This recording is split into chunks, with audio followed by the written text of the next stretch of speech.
రాహుల్ గాంధీకి మాట్లాడే అవకాశం ఇవ్వడం లేదు అనే పాయింట్ మీద ఇప్పుడు మళ్ళీ స్పీకర్ పైన అవిశ్వాస తీర్మానం అయితే పెడుతుంది కాంగ్రెస్. దీనికి మిగతా ప్రతిపక్షాలు కూడా సహకరిస్తున్నాయి. ఇప్పుడు ఈ విషయంలోన వెంటనే కిరణ్ రిజిజు గారు అయితే కేంద్రం ప్రభుత్వం తరఫు నుంచి ఆయన ఇంటికి వెళ్ళారు.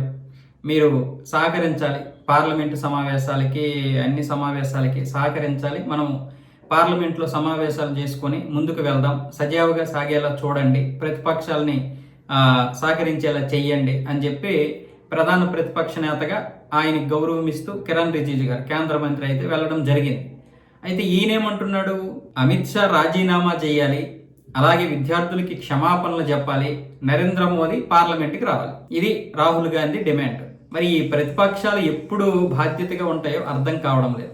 సరే, రాజకీయాలు చేయాలి, తప్పదు, వ్యూహాత్మకమైనటువంటి రాజకీయాలు చేయడంలో తప్పు కాదు. బీజేపీ చేస్తుంది, కాంగ్రెస్ చేస్తాయి, అన్ని పార్టీలు చేసుకోవచ్చు. కానీ బాధ్యత ఏది?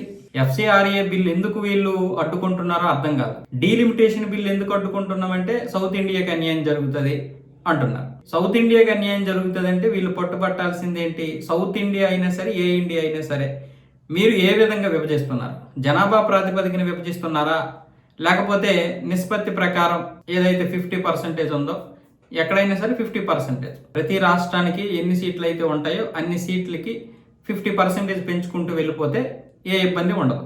ఇప్పుడు ఏదైతే విలువ ఉందో అదే విలువ ఉంటుంది. అప్పుడు మహిళలకు కూడా 33% రిజర్వేషన్లు ఇచ్చుకోవచ్చు. వాళ్ళకి 280 స్థానాలు పోయినా ఇంకా 580 స్థానాలు మిగతా ఉంటాయి. కాబట్టి ఇటు మహిళలకు ఇచ్చినట్లు ఉంటుంది. నియోజకవర్గాల్ని పునర్విభజించడం వల్ల ఏమవుతుందంటే అప్పుడు తక్కువ మంది జనాభాకి ఒక ఎంపీ ఉండడం వల్ల ఆ నియోజకవర్గం అభివృద్ధి చెందుతుంది. కాబట్టి అన్ని విధాలుగా అది మంచిదే.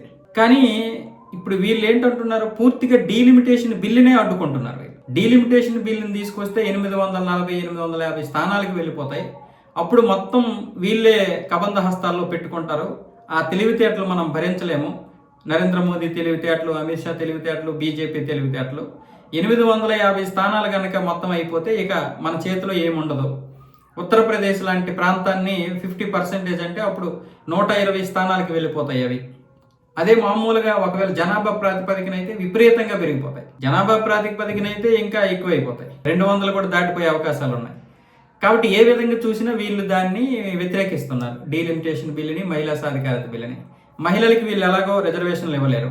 ఇప్పుడు దానికి ఆ బిల్లు ఆమోదం పొందేలా చేస్తే వీళ్ళకి కూడా ప్లస్సే కదా, ఏది మహిళా సాధికారత. కానీ మహిళా సాధికారత బిల్లుకి ఓకే చెప్పాలంటే డీలిమిటేషన్ కూడా ఇందులో లింక్ అయి ఉంది. సో ఈ నేపథ్యంలో వీళ్ళు ఏమి చేయలేక ఈ విధంగా ఇప్పుడు నరేంద్ర మోదీని రప్పించడం కోసం అని చెప్పి అమిత్ షా రాజీనామా చేయాలని, వాస్తవంగా ఇదే ధర్మేంద్ర ప్రధాన్ రాజీనామా అంతా ఎఫెక్ట్ అంతా సీజేపీకి వెళ్ళిపోయింది. ఆ క్రెడిట్ అంతా వాళ్ళకి వెళ్ళిపోయింది, ఘనత.